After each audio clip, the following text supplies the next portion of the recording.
Saat ini tahapan pemilu masih dalam tahapan kampanye, dan dalam waktu dekat kita akan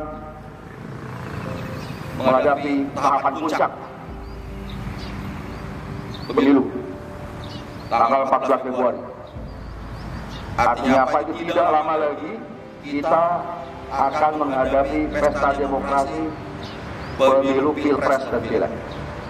Saya minta seluruh anggota Polres Aceh Utara tolong tingkatkan kewaspadaan, tingkatkan deteksi dini, tingkatkan patroli, tingkatkan razia untuk mencegah gangguan Kamtipmas. Dan nanti pada saat hari H pemilu, pada saat pencoblosan, pemungutan suara, rekapitulasi penghitungan suara, laksanakan seluruh anggota yang di TPS, melaksanakan tugas TPS, laksanakan secara profesional sesuai aturan. Tidak ada saya temukan, saya dengar anggota ikut mencatat. Jelas? Tidak ada.